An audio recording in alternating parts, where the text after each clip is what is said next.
शांति। हम सभी आत्माएं निरंतर इसी पुरुषार्थ में लगी रहती हैं कि हमारा मन बिल्कुल स्थिर हो जाए, अर्थात किसी भी परिस्थिति में, किसी भी बातों में डगमगाए नहीं, है ना। और हमने यह भी बात करी थी कि हिसाब किताब अगर मुक्त हो जाए, हिसाब किताब साफ हो जाए तो मन में स्थिरता भी स्वतः ही आ जाती है। पुराने संस्कार, पुराने कड़े हिसाब किताब मन को खींचते हैं, न चाहते हुए भी वह दृश्य, वह घटनाएं, है ना, वो उसकी तरफ मन चला जाता है। तो हमने देखा कि अगर शुक्रिया का भाव हो तो हमारे हिसाब किताब समाप्त होंगे, और जितना जितना हिसाब किताब समाप्त होंगे मन की हलचल जो है वो रुकती जाएगी। क्योंकि कई सारी आत्माएं कहती हैं ज्ञान स्पष्ट है, योग है, समझ है, फिर भी हमारा मन इतना स्थिर क्यों नहीं रह पाता है। हमारे अंदर तो ज्ञान की पराकाष्ठा आ चुकी है, ज्ञान की क्लियरिटी आ चुकी है, लेकिन फिर भी ऐसा क्या है जो हमारा मन बातों में चला जाता है, व्यर्थ चीज़ों में चला जाता है, पर चिंतन में चला जाता है। तो इसका कारण क्या है? तो हम इसी को समझेंगे, फिर कैसे हम और हिसाब किताब को चुक करें ताकि हमारा मन वो स्थिर अवस्था में आ जाए। तो आप सभी आत्माएं इसको समझने के लिए तैयार हो, क्योंकि ज्ञान, योग वह सब तो है आपको, लेकिन मुझे लगता है कि समय के हिसाब से हमें हिसाब किताब को समाप्त करने पर ध्यान देना होगा। न केवल स्वयं के हिसाब किताब बल्कि उन आत्माओं को भी मदद करनी होगी जिनके हिसाब किताब अभी कड़े चल रहे हैं, जिनके संस्कार कड़े हैं। तो अभी तो आप आत्माओं को जब ज्ञान तो स्पष्ट हो गया है, कोई ऐसी बात तो कहने की ज़रूरत नहीं है कि आपके अंदर ज्ञान की कमी है, ऐसा तो लगता नहीं है। हाँ, भगवान भी याद आता है, लेकिन कमी कहाँ पर रह रही है? हाँ, कमी हमारी जो रह रही है वो हो रही है हिसाब किताब पे। तो अब हिसाब किताब समाप्त हो जाए उसके लिए हम निरंतर एक लक्ष्य बनाया था ना कल, कि अगर कोई 3 महीने में भी अपने दुखों को समाप्त कर सकता है, अपनी पीड़ाओं को समाप्त कर सकता है, तो आपने तो समझा कि शुक्रिया देना है। लेकिन थोड़ा इसको हम और थोड़ा गहराई में जाएंगे, क्लियरिटी में जाएंगे, ताकि हमें अब कोई ऐसी गलती न हो जाए, हमें हमारे अंदर कोई ऐसी मिस्टेक न हो जाए, है ना, ताकि हम बहुत अच्छे से वो शुक्रिया भाव कर सके। वैसे किताबों में जो बुक्स मिलेंगी उसमें तो क्लियर होगा, लेकिन ये बेस है, ये बातें समझ वाली हैं। तो सबसे पहली बात तो एक मन से निकाल दो कि आपको शुक्रिया खाली बाबा का इसी बात के लिए करना है कि बाबा तूने मुझे ये दिया, इसका शुक्रिया। बाबा तूने मुझे नया दिन दिया, उसका शुक्रिया। बाबा तूने मेरे जो श्वासें चल रही है इतनी निरंतर शांति, अथाह प्रेम, आनंद, उसका ही शुक्रिया। तो यहाँ पर बातों को थोड़ा सा और आगे समझना होगा। शुक्रिया खाली उन बातों के लिए ही नहीं करना है जो बाबा ने दी है, शुक्रिया उन सारी चीज़ों को भी करना है जो नहीं दिए। हाँ, ये बहुत गहरी बात है। ऊर्जा काम करेगी, जो नहीं है उसका भी शुक्रिया, क्योंकि बाबा मुझे पता है तूने नहीं दिया तो उसमें भी कुछ कल्याण है। नहीं है उसका रोना नहीं है, नहीं है उसकी शिकायत मत करो। जैसे ही शिकायत आती है ऊर्जा रुक जाती है। शिकायत में आत्मा स्वीकार नहीं कर पाती है मन को। शिकायत में क्या हुआ? परिवार में भी किसी से शिकायत है तो हम उसको स्वीकार नहीं कर पा रहे, तो जब हम शिकायत करते ये नहीं वो नहीं, तो हम अपने ही मन का विरोध करते हैं। अपने मन में ही वह प्रतिद्वंदिता, यानी एक तरह से कहेंगे कि दबाव, चिंता, तनाव की ऊर्जा पैदा होती है। कोई बात को स्वीकार हम नहीं कर पाते हैं तो कोई कमी है, उसका शुक्रिया की एक लिस्ट बनाओ। अच्छा मेरे पास ये नहीं है तो परमात्मा तेरा शुक्रिया, वो विश्वास हो उसके ऊपर, हाँ, कि जो कमी है जो नहीं दिया उसका भी शुक्रिया, शुक्रिया भाव हो। हाँ, तो यह थोड़ी थोड़ी बातें आपको धीरे धीरे सिखाई जाएंगी, है ना। शुक्रिया भाव बहुत लंबा है, हाँ, लेकिन आपको धीरे धीरे, क्योंकि हिसाब किताब को समाप्त करना है ना, तो उसको प्रैक्टिकल करके देखना है। हमें यह दुनिया को दिखाना है कि हम निर्विघ्न हैं, हमारे पास कोई दुख नहीं, हम हिसाब किताब से मुक्त हैं, तभी तो परमात्मा का साक्षात्कार होगा, तभी हमारा आत्मा का साक्षात्कार दुनिया को दिखाई देने लगेगा। तो शुक्रिया उन बातों का कि जो नहीं है उसका शुक्रिया। फिर शुक्रिया आपको देना है आने वाले भविष्य का शुक्रिया, क्योंकि जो समाधान आपके जीवन में आने वाले हैं, जो बहुत गहराई से, जो जीवन में बहुत बड़ी गिफ्ट जो ऐसे हैं, ये समझ लो कि आपके आसपास है। आपके आसपास गली मोहल्ले की कोने की कॉर्नर में कोरियर वाला आ गया है, वो चीज वो लेकर आया आपके पास, तैयार है। प्रकृति आह्वान आपको देने के लिए तरस रही है।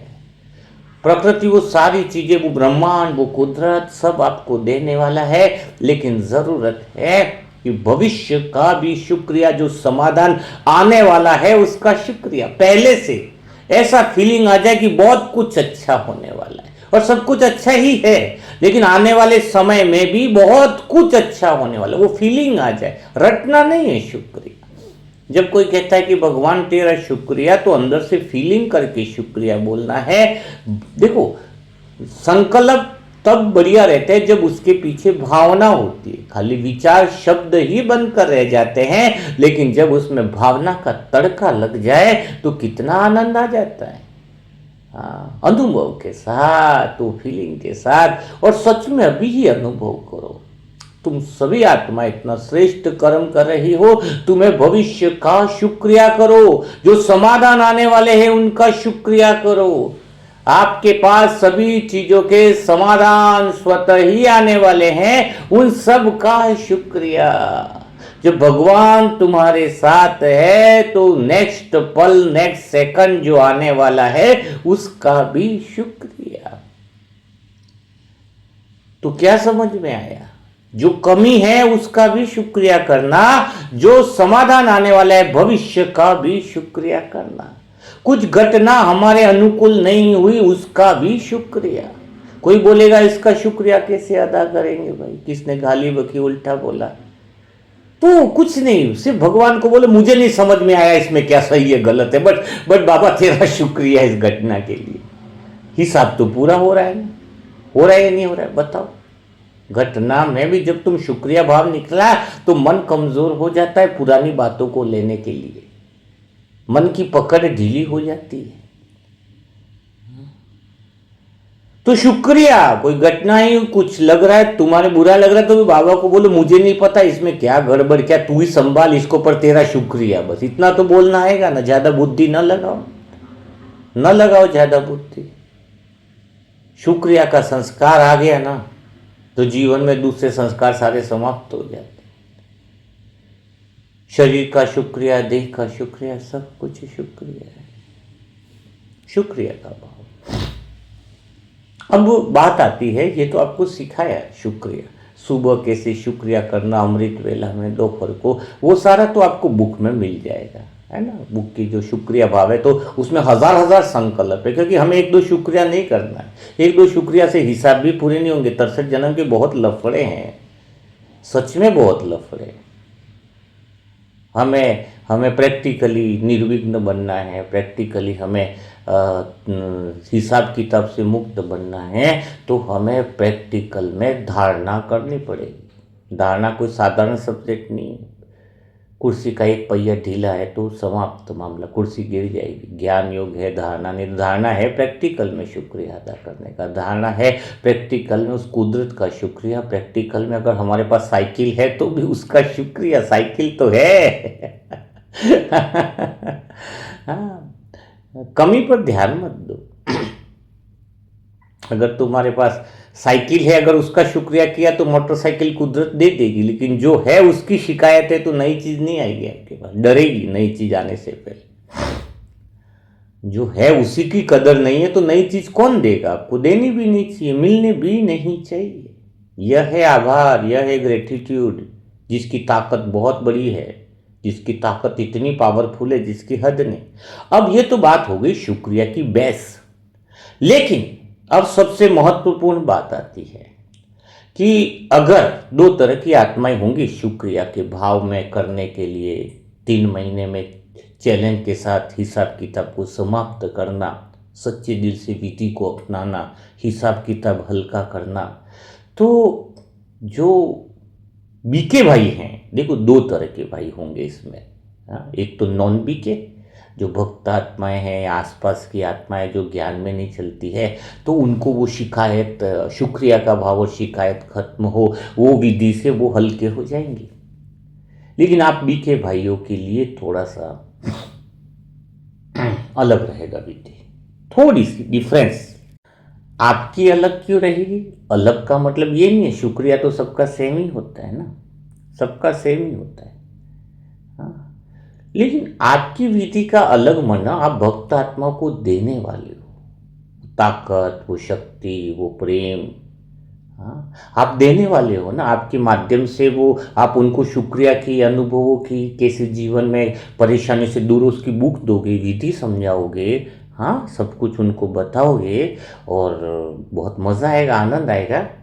लेकिन इसके लिए आपको कौन सी क्वालिटी होनी चाहिए, कौन से भक्त पूर्वज आत्मा का रोल में कौन सी क्वालिफिकेशन चाहिए आपको? हाँ, मंदिर में बैठने लायक, पूजने लायक जो हम थे, हाँ, और वापस बन रहे हैं, तो हम उस तरीके से जो आपके पास कोई शुक्रिया का भाव आ रहा है लेकर, तो आप उसे कुछ दे पाओ। उसके लिए क्या करना पड़ेगा? तो उसके लिए अभी से आप परिवर्तन, अगर कुछ बाकी है तो ले आओ। आपको बीके बनना पड़ेगा। आप बोलोगे हम तो बीके ही है, हम तो पांडव ही हैं। हाँ, चलो हम आपकी बात को स्वीकार करते हैं। हाँ, आप पांडवी हो, बाबा ने कहा तुम पांडव सेना हो, वाह बहुत अच्छा है। तो जरा पूछो, हम और पूछें, अगर आपकी गहराई से आप अपने मन में उत्तर दो कि अगर आप पांडव हो तो कौन से पांडव हो? चलो बताओ, पांडव हो, चलो हमने स्वीकार किया। देखो शुक्रिया भाव, वो देने वाला बनना है तुम्हें, अपने आसपास की आत्माओं के दुखों को दूर करने वाला बनना है, तो तुम्हारी क्वालिफिकेशन तो चेक होनी ही पड़ेगी, प्रैक्टिकल में होनी पड़ेगी, करनी पड़ेगी, क्वालिटी तो चेक की जाएगी। तो अभी अभी हम देखते हैं आप सर्टिफिकेट दो बीके हो या नहीं। अगर बीके नहीं हो तो आप वो भक्त आत्मा वालों में खड़े हो जाओ, ताकि वो वाली बुक पे आप अध्ययन करो, मजा आएगा। हिसाब किताब तो दोनों के पूरे होंगे इस विधि के द्वारा।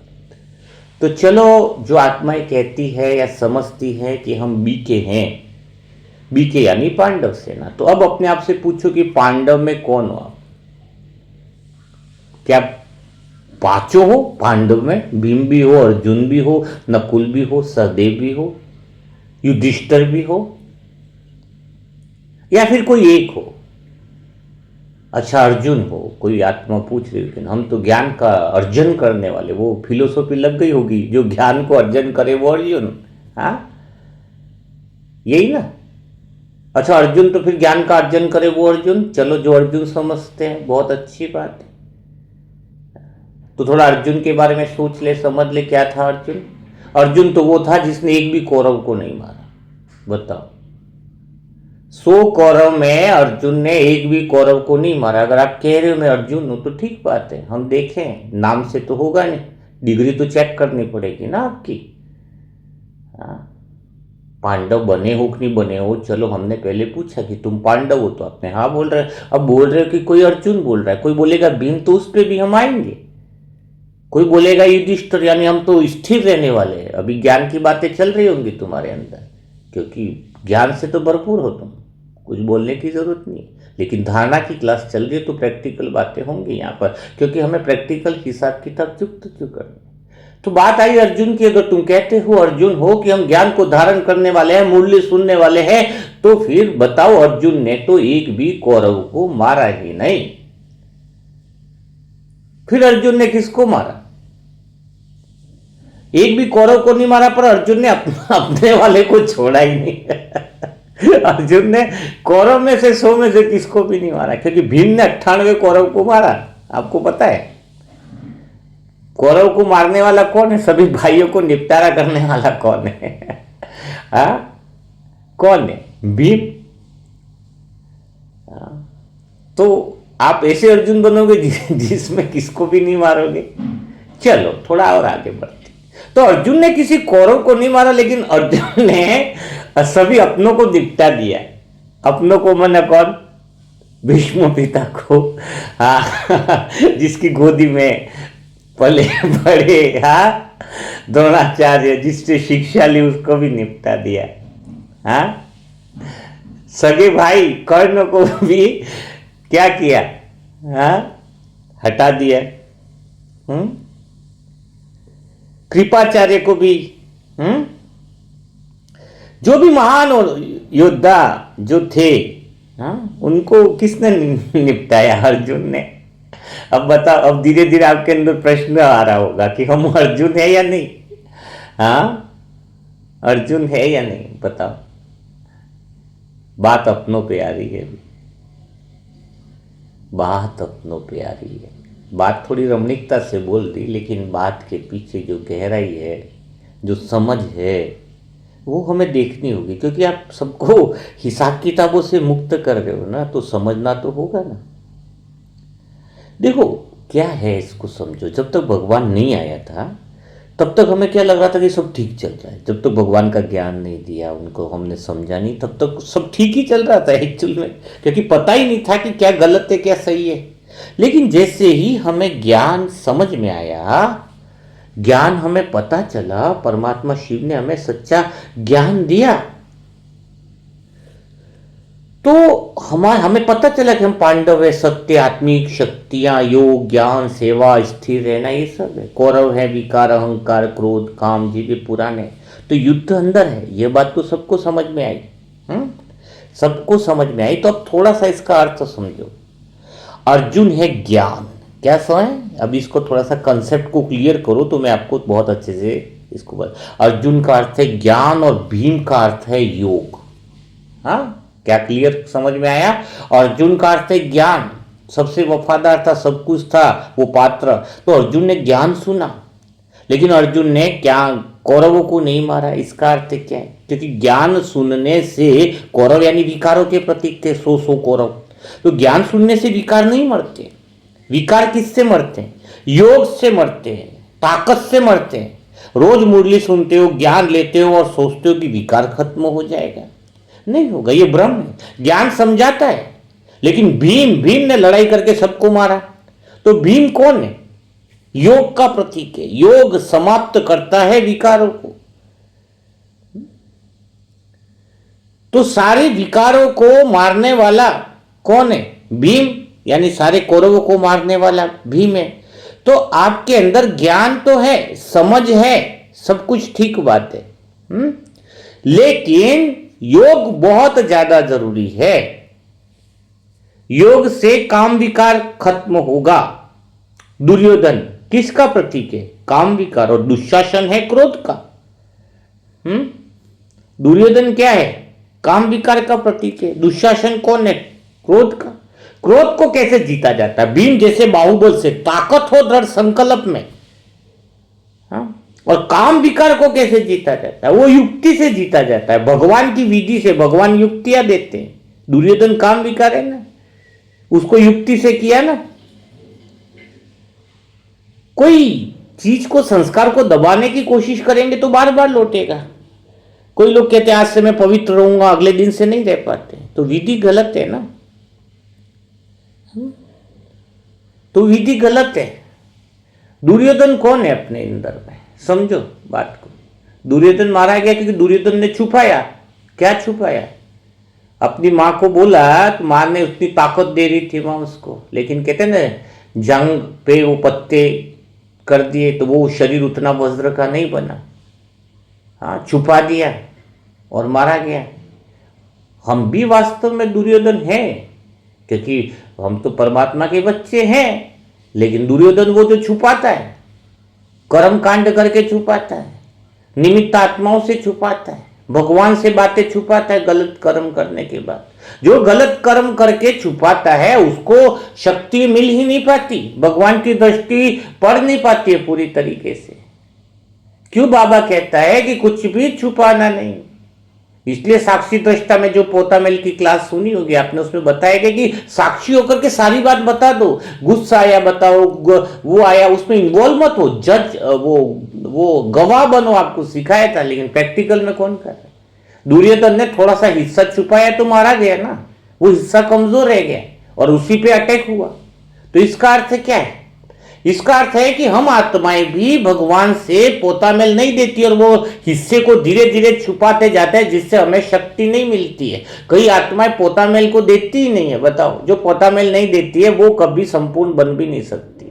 सोने से पहले जिसको पोतामेल की आदत नहीं, यानी छुपाने की आदत है, दुखी नहीं होना है पोतामेल देने में कि मुझे गुस्सा आ गया। मुझे गुस्सा है क्यों? देखो, आपको तो रिपोर्ट देनी है। होटल के आपको मैनेजर बनाए, शरीर का मैनेजर हो आप। बस दुनिया के क्या कारोबार किया भगवान के? भगवान सुबह ये काम किया, सुबह देखना है कि बस खाली गवाही देनी है रात को कि ये मैंने क्या क्या देखा सीन में। घर में ये आत्मा ने गुस्सा किया, ये आत्मा ऐसी चली, मन में ये आया, दो आत्माओं का ऐसा चला, इसने ऐसा किया वैसा किया। बस ब्रह्मा बाबा ने कर्मेंद्रियों का दरबार लगाते थे ना रोज। तो दुर्योधन की अगर तरह तुम छुपाते हो, वो पार्ट छुपाते हो, इसका अर्थ है कि तुम मरने वाले हो। वो शक्ति नहीं मिल पाएगी तुम्हें भगवान की, अकेले पड़ जाओगे और झूठा घमंड रहेगा। घमंड तो बहुत ज्यादा रहेगा। दुर्योधन का अंत समय तक पानी में डूब के बैठा था, वो बोले अभी तो मैं सबको मार डालूंगा। तो तुम्हारे अंदर ज्ञान का अहंकार तो रहेगा कि मैं सब कुछ जानता हूं, अब तो मैं इतना बलवान हूं कि मैं सब, तो पूछो मत, मेरे अंदर इतनी समझ है कि मैं जाऊं, मैं सब कुछ करूं, ये करूंगा। इतनी सी कमजोरी तो चल जाएगा यार। इतनी सी बात छुपाती, बाबा को क्या पता? बाबा को क्या पता? भगवान को क्या पता? बता। जो छुपाता है ना, वो सबसे बड़ा खतरनाक है विघ्न। हमें भी बाबा ने बहुत परखने की शक्ति थी। जो छुपाता उसको हम बराबर चेक करते। एक आत्मा का या नाम नहीं लूंगा, नहीं तो इंसल्ट हो जाएगा, उसका अच्छा नहीं लगेगा। बोले मुरली मंथन सेट दे दो फ्री में। मनसा सेवा की भी है पर नहीं पुरानी, थोड़ा धन की बहुत समस्या चल रही है, भाई जी दे दो। तो हम ऐसे दयालु भी नहीं है कि हम सीधा दे दें, थोड़ा परखते हैं। दूसरे नंबर से हमने मैसेज किया अलग तरीके से, ये साड़ियों के ऑफर है और आपके शहर में बहुत बड़ा स्कीम है, खाली 5 साड़ियाँ इतने में। तुरंत मैसेज आया, अरे ये साड़ियाँ ऑर्डर कर दो। ऑर्डर डिलीवरी के बाद अब बताओ, साड़ियाँ लेने के पैसे हैं, मुरली मंथन। फिर मैसेज किया कि साड़ियों के साथ एक मुरली मंथन सेट फ्री है। वो समझ गई आत्मा। आधे घंटे पहले मैसेज करे कि पैसा नहीं है, और आधे, तो ये परखने भी ध्यान रखना है। हम पात्र को देखकर, भगवान भी पात्र को देखकर ज्ञान देता है। एक एक बुक का 1-1 रुपया कीमती है। सही आत्मा तक ही सही चीज पहुंचाते हैं। तो बात ये नहीं है, बात है छुपाने की। तुम्हारी योग्यता है तो तुम्हें लेना चाहिए, देना चाहिए यज्ञ, और नहीं है तो कोई दिक्कत नहीं। नहीं है तो सच बोलो, कोई दिक्कत नहीं है। आपको इतनी मदद भगवान की मिलेगी। अगर तुम खाली ज्ञान सुनना चाहते हो, तुम्हारे पास महीने का खर्चा भी नहीं है चलाने का, तो ये मनसा परिवार देता है। कई सारी आत्माएं जो दिखता है प्रैक्टिकली में, उनको समस्या विघ्न है, और आज भी मनसा परिवार उन आत्माओं को साल भर से चला रहा है। ज्यादा नहीं, कोई करोड़ों नहीं, 1000-2000 जो भी है राशन का, तुम राशन है, खाओ पियो और भगवान की याद में रहो। कहीं उलझन में मत पड़ो। कोई बहन है ऐसी, अब क्या बताएं। तो बाबा क्या कह रहा है, मतलब बात में क्या कह रहा है, अगर छुपा करके कुछ लिया तुमने, तुम्हारे पास क्षमता है, तुम्हारे पास कैपेसिटी है, और तुम छुपा करके कोई चीज करते हो, लेते हो, तो तुम्हारी शक्तियां नष्ट हो जाती है। और छुपा नहीं, तुम्हारे पास परमात्मा ने सब कुछ दिया है, तो ठीक है ना। ऐसी बात तो मतलब भगवान से कोई बात इसी की नहीं है। कोई भी बात ईश्वर से नहीं छुपानी, और निमित्त आत्माओं से भी नहीं छुपानी चाहिए। निमित्त आत्मा मतलब मैं ही कोई तो आपकी निमित्त आत्मा नहीं हूँ। सभी जो निमित्त आत्मा का मतलब जिससे चेतना का स्तर ऊंचा हो। निमित्त आत्मा की एक परिभाषा बताता हूँ। निमित्त आत्मा किसे कहेंगे? निमित्त आत्मा जिसके संगत में आपका मन की चेतना ऊंची हो, वो हुई इस निमित्त आत्मा। हाँ, निमित्त आत्मा मतलब अपन बोले ये भी निमित्त आत्मा, ये भी निमित्त आत्मा, कोई भी हो तुम्हारे जीवन में जो आइडियल का अर्थ है क्या है?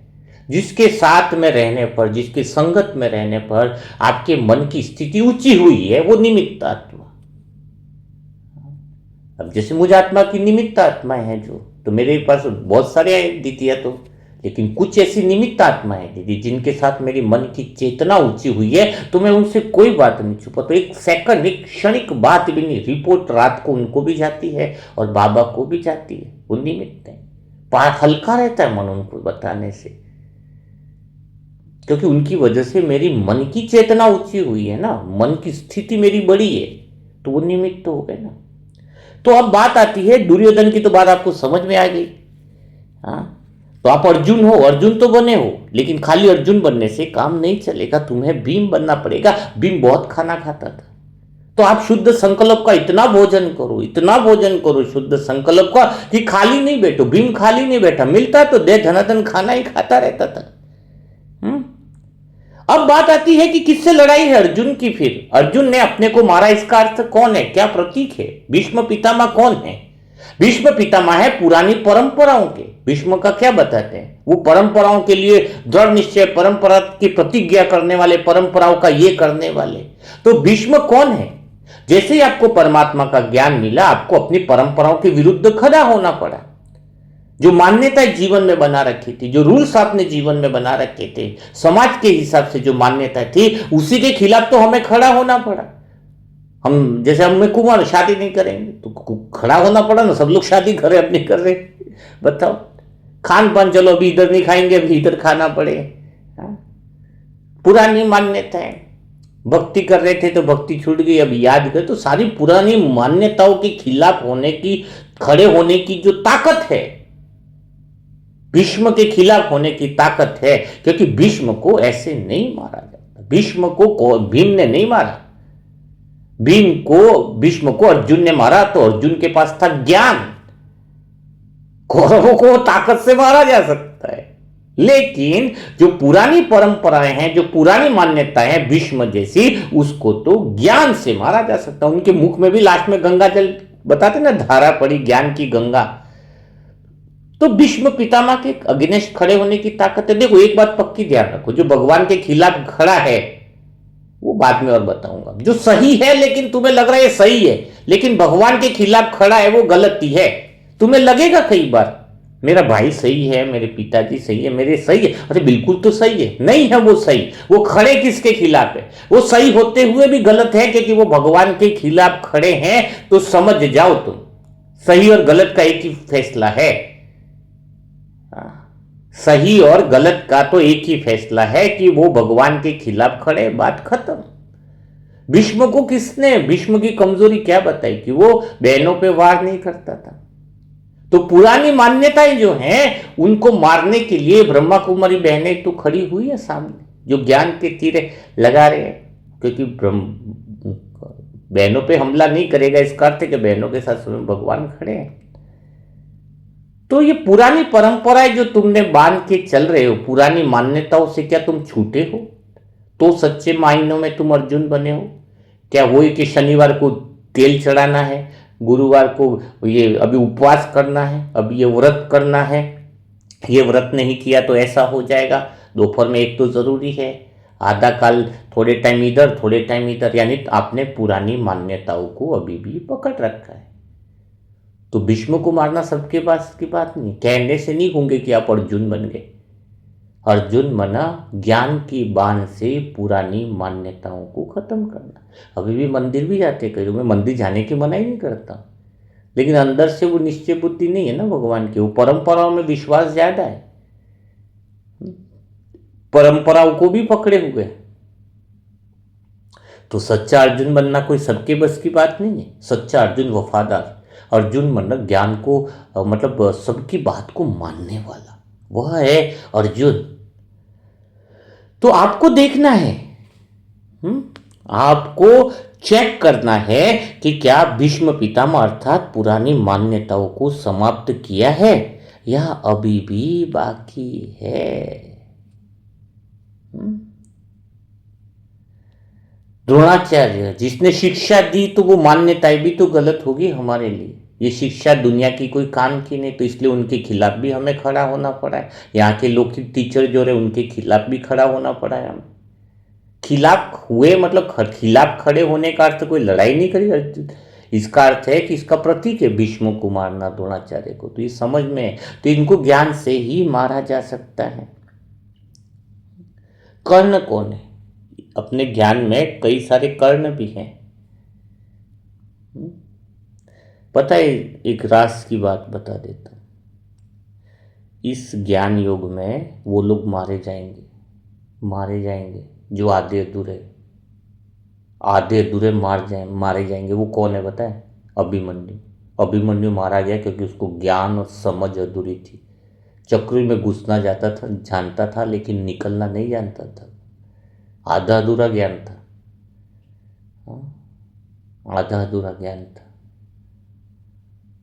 तो जिसके पास आधा अधूरा ज्ञान है, आधा अधूरी समझ है, अस्पष्टता है, वो इस ज्ञान में धीरे धीरे जैसे जैसे समय विकट आएगा ना, मारा जाएगा। पहले तो ज्ञान है ना, बहुत सारे महारथी उनको ज्ञान है लेकिन स्पष्टता नहीं है उनके अंदर। बहुत सारी आत्माएं जो धीरे धीरे लड़खड़ाएंगी, गिरेंगी, जिनके अंदर स्पष्टता नहीं है, जिनके अंदर समझ नहीं है। इसीलिए इस प्लेटफॉर्म पर स्वयं भगवान ही हर बात की आपको स्पष्ट समझ देता है, हर बात की गहराई देता है, हर बात की इतनी क्लियरिटी और आसान तरीके से आपको समझाया जाता है कि यहाँ पर हम बहुत भाग्यशाली आत्मा है जो बाबा ने हमें वो दिव्य बुद्धि प्रदान कर रहा है, जिससे हम सच्चे मायने में अर्जुन बन पाए।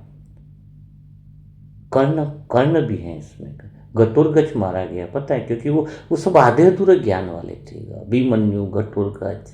हाँ, इसकी बातों को, अर्थ को समझना होगा। भीम जैसा बाहुबल होगा तो बुरी दृष्टि वाले को खत्म किया जा सकता है, विकारों को खत्म किया जा सकता है। भीम ने किंचक को अकेले में मारा है ना, वो बुरी दृष्टि रखता था, दूसरा रूप है, तो अकेले में मारा। इसका अर्थ क्या है?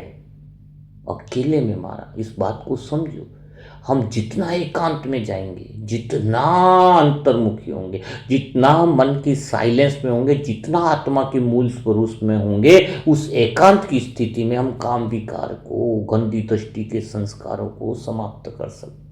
जो आत्मा जितनी एकांतवासी, जो आत्मा जितनी मूल केंद्र से करीब है, सत्यता के जो करीब है, उसको हम मार सकते हैं। तो ज्ञान सुनना अलग है, और ये जो विकार को मारना है, दुशासन, हाँ समझे, तो उसको मारने के लिए हमें एकांत को अपनाना पड़ेगा युक्ति से। हाँ? तो यहां तक आपको समझ में आ गया, भीष्म पितामह भी समझ में आ गया कि परंपराएं, पुराने नियम हमेशा से ऐसा ही होता आया है, इन बातों को तोड़ना होगा। ये बहुत मजबूत है तुम्हारे जीवन में, और ज्ञान के बाण लगते फिर भी जीवित रहती है बातें। कई लोग कहते हैं ना, ज्ञान के बाण लग रहे फिर भी इधर पूरा दिन करेंगे और उधर भक्ति की घंटियां बजाते रहेंगे, मान्यता छोड़ने को तैयार नहीं है, इसलिए उनके जीवन में इतना कल्याण भी नहीं होता है। मैं सच बताऊं, क्योंकि सबसे बड़ा नियम तो एक ही है, जो भगवान के विरुद्ध खड़े हुए तो वो सब, चाहे वो कितना भी महान क्यों न हो, अगर भगवान के विरुद्ध खड़ा है तो नष्ट हो जाने वाला है। भीम, द्रोण, कर्ण सभी महान थे, लेकिन सब मारे गए। क्यों? क्योंकि वो भगवान के पक्ष में नहीं थे। कर्ण यानी कौन है अपने जीवन में, आपको पता है? कई लोग बहुत अच्छे से ज्ञान सुनते हैं, बहुत अच्छे से समझते हैं, हाँ? लेकिन जो कान के कच्चे वो सारे कर्ण हैं। कर्ण यानी कान का कच्चा, सुनी सुनाई बातों पर भरोसा करना। बाहर से इधर बात सुन ली, तुरंत डामाडोल, ये सुन लिया, वैसा सुन लिया, तो डामाडोल। तो जो कच्चे हैं कान के, जो मुरली को आधार नहीं बनाते, इधर उधर के वीडियो सुन लेते हैं दूसरे। मैं आत्मा फिर से सावधान करती हूँ, इसलिए कि आप इधर उधर के वीडियो ना देखो, इधर उधर के वीडियो मत देखो। आप वीडियो कौन से है, सिर्फ मुरली के आधार पे देखो। वीडियो की परखने की शक्ति ही एक है कि कौन सा वीडियो काम का है या नहीं।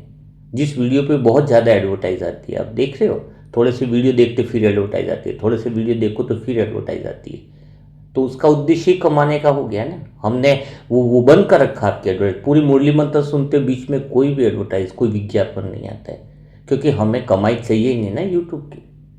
हम कमाई के लिए थोड़ी खोला है यहाँ पर। आप लोगों को डिस्टर्ब ना हो ना मुरली सुनते वक्त। मुरली सुनते वक्त आपको बीच में, तो अभी इतनी बड़ी चल रही है क्लासेस यूट्यूब पे, कहीं भी के भाई भी खोल के बैठते हैं, तो उनको बोलो इतनी अच्छी क्लास है तो आप बीच में क्यों चला रहे हो, छोटी सी इनकम के लिए क्यों डिस्टर्ब करते हो। कितनी क्लासेस में आपने देखा होगा, बताओ, क्योंकि इनकम धन के पीछे भाग रहे हैं ना। ये खाली बता रहा हूँ समझाने के लिए, आप इसलिए अभी भटको मत, कर्ण की तरह कान के कच्चे हो जाओगे, कहीं इधर उधर की बातें चल दिए तो खसमाप्त। खाली हाँ, जो मुरली की क्लासेस है चैनल पे भी अगर यूट्यूब पे देखना, तो जहां पर मुरली की बात हो रही है वो पूरी सुनो पर, लेकिन इधर उधर की फालतू बातें नहीं, क्योंकि अपने भी इधर कौन सी अपन कोई दूसरी बात करते हैं। कैसे मुरली का आधार है, आज भी बाबा ने यही कहा ना मुरली में कि 100% अपने मन की स्थिति को डगमगाने, आज के वरदान में है, इसलिए वरदान पर ही वही बात सिखाई जा रही है आपको कि मन डगमगाए नहीं। तो कर्ण यानी जो कान का कच्चा है वो जाएगा, वो हारेगा, वो मारा जाएगा। क्यों? क्योंकि समय पर उसको कर्ण को वरदान था कि जब ऐसे तुझे विशेष युद्ध लड़ना पड़ेगा, हाँ, तब तू सारी क्या करेगा, विद्याएं भूल जाएगा, सारी ताकतें भूल जाएगा। कर्ण को ऐसा ही था ना, श्राप था उसको कि सारी चीजें भूल जाएगा। और तो जो कान के कच्चे होते हैं उनको श्राप मिला हुआ है, जब भी कुछ परिस्थिति आती है ज्ञान भूल जाते हैं, योग भूल जाते हैं, वरदान भूल जाते हैं। समय पर ज्ञान भी सहयोग नहीं देता है। जितनी स्पष्ट समझ है तुम्हारे अंदर, बहुत अच्छी समझ है, लेकिन वो साथ क्यों नहीं देता है। आप कान के कहीं ना कहीं कच्चे हो, विश्वास की कमी है, कर्ण बने हुए हो। थोड़ा बहुत किसने ऐसा बोल दिया, थोड़ा बहुत इसने बोल दिया, तो आप कान के कच्चे हो। किसने बोल दिया ऐसा है, मनसा सेवा ग्रुप के लिए बोला, किसके लिए भी बोला, तुम हिल गए कान, कर्ण हो। निश्चय बुद्धि, अरे जिसमें मन की चेतना इतनी ऊंची हो रही है, जिसमें इतनी स्पष्टता आ रही है, जिसमें इतनी समझ क्लियर मिल रही है, इसके बाद भी तुम्हें सब आंखें नहीं खुल रही है, तो फिर क्या बोलेंगे। तो कहीं कर्ण तो नहीं हो। कर्ण होंगे तो मारे जाओगे जो कान के कच्चे होंगे। कई बार बोलेंगे बाबा इधर भी आते हैं, अभी आजकल बहुत सारी पार्टियां हो गई ना, इधर भी आते हैं, कभी उधर भी आते हैं, इधर आते नहीं। जो भी बोले इधर आते उधर आते हैं, उधर खड़े इधर, जो भगवान के खिलाफ खड़ा है वो कर्ण। हम भगवान के खिलाफ नहीं खड़े होंगे, हम भगवान के साथ खड़े होंगे, चाहे कितनी भी बात सत्य हो सामने की। हम ये नहीं कहते हैं सत्य, चलो कितना भी सत्य हो, लेकिन है तो भगवान के खिलाफ खड़ा, तो हमें क्या करना है। इसलिए हम मुरली का ही आधार बनाएंगे, भगवान के साथ ही खड़े रहेंगे। जो मुरली के साथ खड़ा है वो भगवान के साथ खड़ा है, जो दूसरी बातों के साथ खड़ा है वो कर्ण है। हम बात क्या करते हैं, हमारे पास है क्या कुछ बात करने को। हम तो सिर्फ मुरली की बात करते हैं, मुरली की पॉइंट की स्पष्टता की बात करते हैं, ज्ञान की स्पष्टता की बात करते हैं। बाकी हमारे पास न कोई पार्टी का नाम है हमारा, न कुछ नहीं। मनसा सेवा तो बाबा ने ही नाम दिया है, क्योंकि सबसे बड़ा ग्रुप इस दुनिया में कई है, बाबा की अव्यक्त वाणी है, तो वो मनसा ग्रुप है, ये बाबा के अव्यक्त महावाक्य है।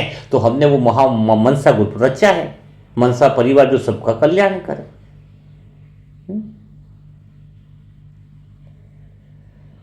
तो अभी यही समय कि बिंब बनकर आगे खड़ा होना है।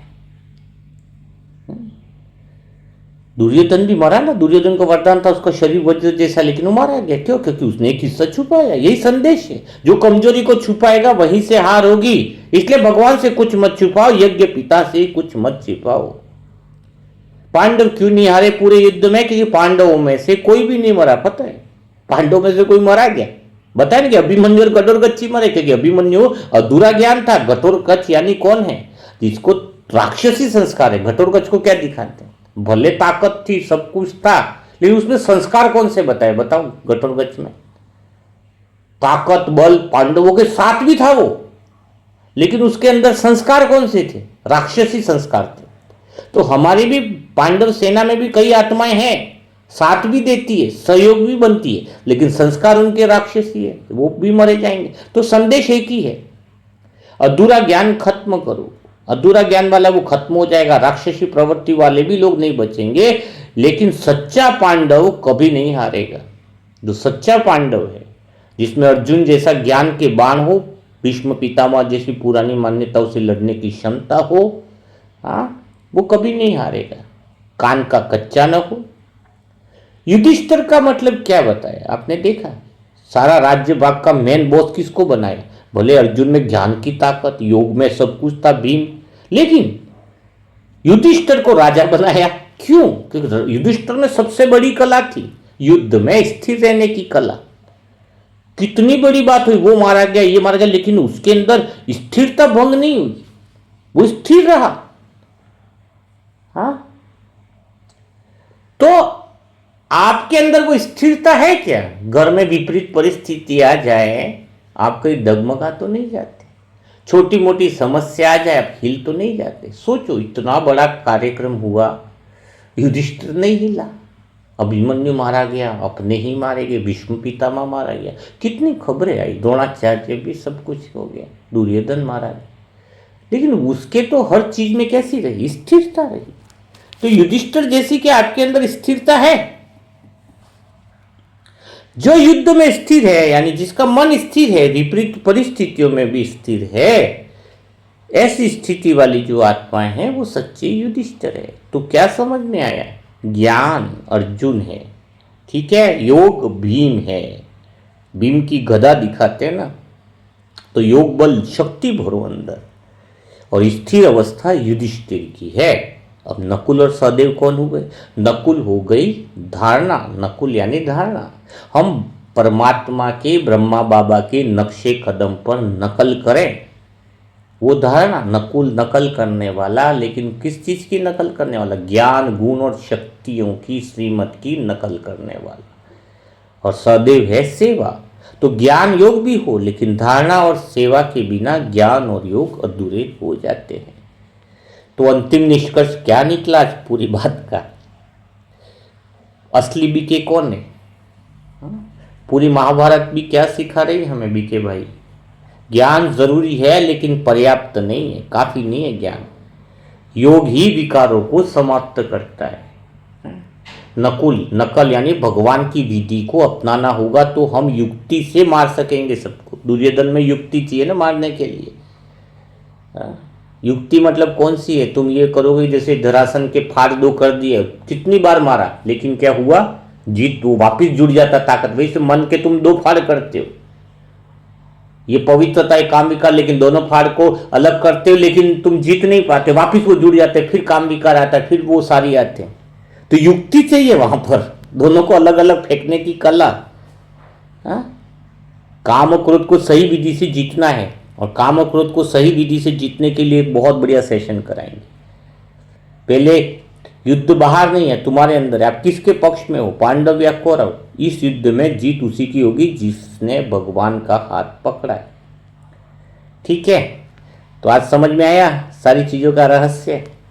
एक सेशन और भी करेंगे, भीम जैसे योगी बनकर कैसे जीत प्राप्त करें इस दुनिया में। हाँ, शक्ति कैसे अंदर मन में बढ़ाएं, प्रैक्टिकल वो काम कैसे करें, उस पर भी हम सेशन जरूर करेंगे। हाँ? तो आज का दिन कैसा रहा? दुर्योधन की तरह भूखा रहना है, दुशासन की तरह, या भीम की तरह भूखा? भूखे तो दोनों हैं।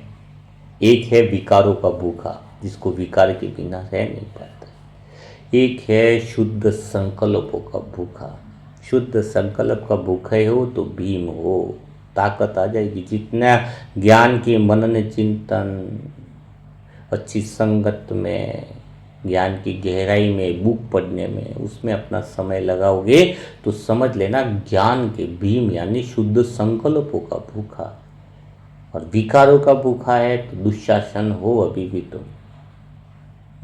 दुशासन का तो मृत्यु बड़ी खतरनाक हुई थी। तो भी वो विकार कैसे हम ले, कैसे हम संकल्पों का भोजन करें, इस पर भी हम बहुत अच्छे सेशन कराएंगे। और बहुत सारी आत्माओं को आज भी मैं कह रहा हूँ कि हर एक आत्मा के पास 40 बुकों का भी सेट, मुरली मंथन का सेट, और भी नॉन बीके के लिए जो बुकें आई हैं, रामायण का रहस्य आएगा, यही जो महाभारत है उसका सही रहस्य, एक एक पात्र का सही रहस्य आपको मिलेगा। उस सभी बुकों को आपको घर पर रखना चाहिए। अब आप, क्योंकि देखो एक आत्माओं के अंदर मुझे बहुत अच्छे से संकल्प आ रहे हैं। कई आत्मा ऐसी सोचती है कि हम तो सेंटर पे दे रहे, पर सेंटर में तो कई लोग मना भी करते हैं, कई लोग ये भी करते हैं।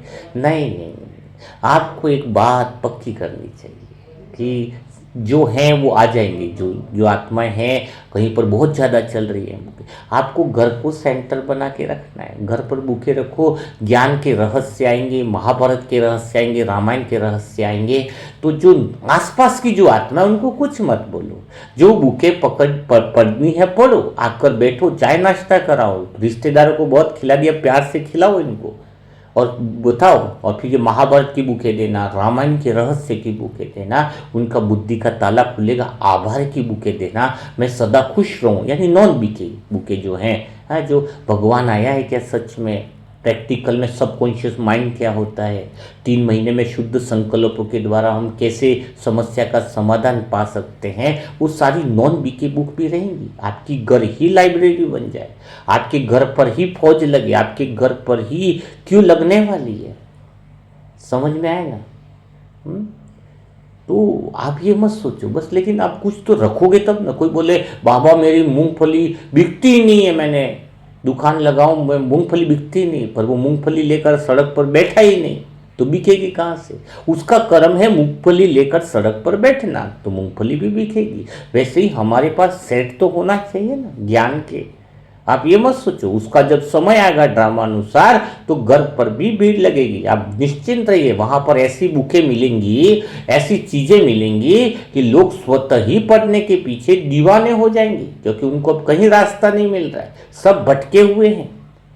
बस आपके पास बुकों का सेट रखो, थोड़े दिन योग करो, पहले खुद पढ़ो, एक वायुमंडल बनाओ, हर एक बुक को समझो। शिव बाबा की सही पहचान बहुत जबरदस्त बुक है, सब जगह से गए भाई, शिव बाबा को किसने सही पहचाना।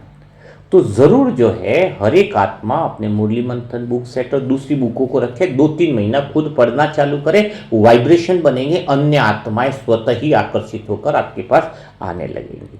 तो आज का मुरली के अंदर यही बातें थी कि आपको कैसे क्लियर होना है, 100% मन को डिस्टर्ब न हो, कौन सी ऐसी विधि अपनाई जाए, वो सारी बातें आज आपको बताई गई हैं। तो आज का मुरली मंथन कैसा लगा, हाँ, वो ज़रूर आप कमेंट बॉक्स में रखिएगा। अगर अच्छे बीके बन रहे हो, अच्छे अर्जुन बन रहे हो, अच्छे भीम बन रहे हो, तो आप जो दूसरे आत्माओं को जो शुक्रिया भाव कर रहे हैं उनको बहुत ज़्यादा शक्ति दे पाओगे कि वो अपने कार्यक्रम में, अपनी योजनाओं में सफल हो पाए, 3 महीने की प्रैक्टिकल विधि कर पाए।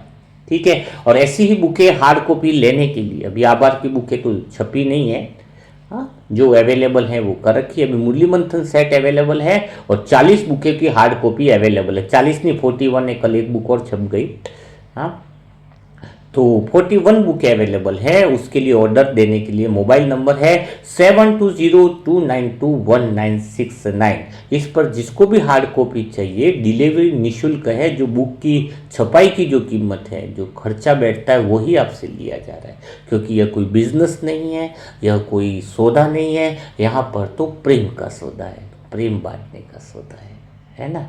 और मुरली मंथन सेट जिसके भी बुक है शनिवार को यानी कल डिलीवर हो जाएंगे, कल यहाँ से निकल जाएंगे।